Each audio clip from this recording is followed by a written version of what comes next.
Hi, boys and girls. You might be able to recognize the building that I'm sitting in front of. It's across from the Dairy Queen and is actually the Shoemaker School. And it was a one-room schoolhouse that was built in a slightly different location around 1867 by Dr. Hammond Shoemaker, and he built it for his children so they could attend school.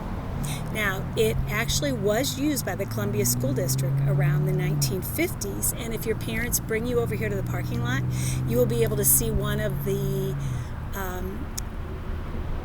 classes of boys and girls that actually went to this school, I believe, in 1947. So it's kind of interesting that we have a one-room schoolhouse right here that you pass many times and you probably didn't even realize it. And it's going to be a little noisier when I read today, because of course I'm sitting right here on Route 3. Of course, there was no Route 3 when this schoolhouse was built, and you had to either walk to school or probably come on the back of a horse or maybe in a buggy, but probably most of the children walked to school. So that being said, I'm going to read you chapter 3, One Room Schoolhouse. "Let's check it out," said Annie. She and Jack walked up the little hill. At the top, they saw that the rusty pipe was rising out of a wooden roof. They walked around to the other side of the hill. Beneath the wooden roof was a door. The door seemed to open into the hill itself. Much different than this school that was built of brick. This one was actually built into the side of a hill. "What is this?" asked Annie. "Let's find out," said Jack.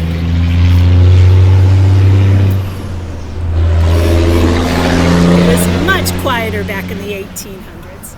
He studied his research book until he found a black and white photograph. The photograph showed the same hill with the door. Jack read aloud.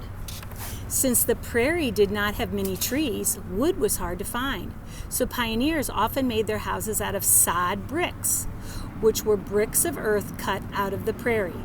Sometimes a sod house was dug out of the side of the hill, and it was called a dugout." Jack pulled out his notebook and he wrote, "Sod bricks equal blocks of earth. Dugout equals a sod house carved out of a hillside."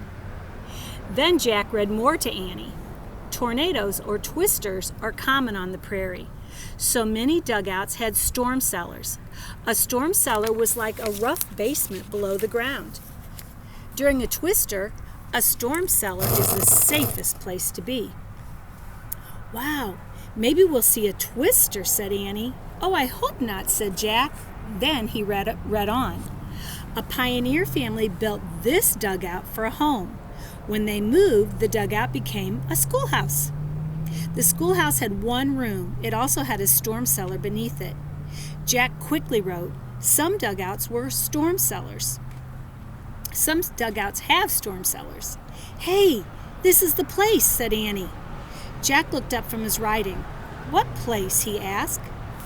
"Where's the best place to find our special writing? Something to learn?" asked Annie. Jack smiled. "A school, of course," he said. Annie ran to the wooden door and knocked loudly.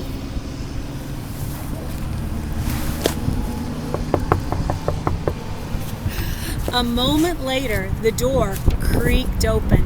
A girl peeked out. Her hair was in a tight bun, as if she were a grown-up, but she didn't look more than 16 or 17. "Hi, I'm Annie," said Annie, "and this is my brother Jack." The girl opened the door wider. "Hello, Jack and Annie," she said. "I'm your teacher, Miss Neely." "You're a teacher?" said Jack. Miss Neely seemed way too young to be a teacher. "Yes," she said, smiling. "Come in. You're late." We call that tardy, as you know. Chapter 4, Reading Lesson. It was warm and dry inside the schoolhouse. Several oil lamps lit the darkness. "Class, meet Annie and Jack," the young teacher said. What class, thought Jack. There were only 3 kids. On one bench sat a small girl and boy. The boy looked about Annie's age. The girl looked a little younger. On another bench sat a tall boy. He was tough-looking. "Welcome to our first day of school," said the young teacher. "Today's your very first day," said Annie. Yes, and our first day in this dugout. The family who moved here left for California a week ago, said Miss Neely. Jack and Annie peered around the room. The walls were made of dirt. The floor was made of wood. It was covered in a worn rug. Miss Neely's desk was made from a barrel. A small coal stove was near her desk. A crate held a water jug, chalk, and 2 small blackboards. Maybe much like this.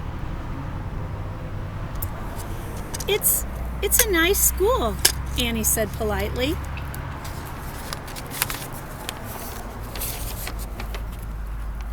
Thank you. We're very grateful for it, said Miss Neely. And where do you live? Well, we actually, Jack started, then he stopped. He just wasn't sure what to say. Well, actually, we don't live around here, Annie said. We're just passing through. Oh, you must be from the wagon train I saw this morning, Miss Neely said. Annie nodded. Jack smiled. Good work, Annie, he thought. We can only stay a little while, he said. Oh, how exciting for you, said Miss Neely. Heading west on a wagon train. Where are you going? California, Annie said. Oh, California, that's wonderful, isn't it, class? Miss Neely said to the others. Yes, ma'am, said the 2 younger children. The older boy, he barely nodded. Have you ever been to school before? Miss Neely asked Annie. Yes, ma'am, said Annie. We both know how to read and write. Jack's one of the best readers you'll ever meet. Oh my, isn't that wonderful, said Miss Neely to her class. Yes, ma'am, said the younger children. I love how polite they are.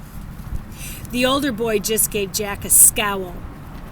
Well, I'm not exactly the best, said Jack modestly. I love to read, said Miss Neely. I'll read any book I can get my hands on. Me too, said Jack. Then perhaps you'd like to start us off with our first reading lesson of the school year, said Miss Neely. Sure, said Jack. Sit with Jeb, then, said Miss Neely. And Annie, you sit with Kate and her brother Will. Will and Kate quickly made room for Annie on their bench. But Jeb, he didn't move over for Jack, not even an inch. Jack barely had room to sit. He took a deep breath and sat on the end of the bench. Miss Neely handed Jack a book. This is our only reader, she said. It's called the McGuffey Reader. Please read the first 2 lines of the poem on page 50. Oh, sure, ma'am, said Jack. He turned to page 50. He pushed his glasses into place, and then he read, Twinkle, twinkle, little star, how I wonder what you are. Very good, said Miss Neely. Now pass the reader to Jeb. Jack handed the book to Jeb. Jeb, please read the next 2 lines, said Miss Neely. The other boy cleared his throat and stared at the page. Maybe Jeb can't read, Will said in a kind voice to Miss Neely. Jeb's face got red. Shut up, Will, he muttered. Not kind words. Oh, said Miss Neely. She looked confused. Jack felt sorry for Jeb. He wanted to give him some help. Barely moving his lips, Jack whispered, Up above, the world's so high, like a diamond. Jeb turned on Jack with an angry look. I don't need your help, he said. Now, Jeb, don't get mad, said Miss Neely. And Jack, you shouldn't give people the answers. I'm sorry, said Jack. Miss Neely sighed and pulled out her pocket watch. She was starting to look a little tired. Why don't you all go outside and have your noon meal, she said. I'll stay in and prepare for our next lesson.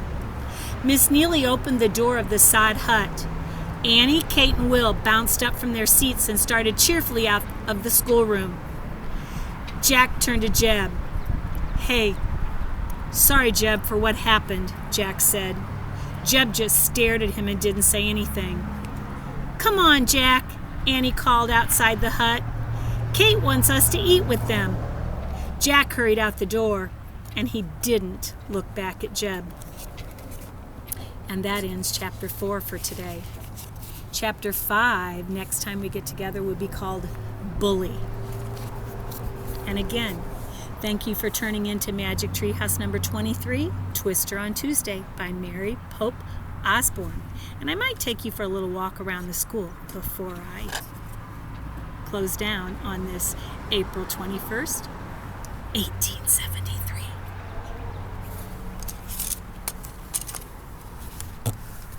Right now, this has become a little pop-up shop. So they've had some little stores inside. So it doesn't really look too much like the one-room schoolhouse that it used to be. You can still see the pot-bellied stove in the back and the stovepipe. Like I said, Abraham Lincoln wore a stovepipe hat because it looked like a big stovepipe. But look, they could close the shutters in case of nasty weather to try to keep the black glass from breaking. And of course, these would be your favorite, boys and girls. You would not want to go to the restroom too often if you had to go outside and use the bathrooms that are outside. So anyway, we'll go in the back door, or we'll go to the back door, as I say. Thanks for tuning in to Magic Tree House number 23, and I will see you next time. Thank you. Have a great day. Bye-bye.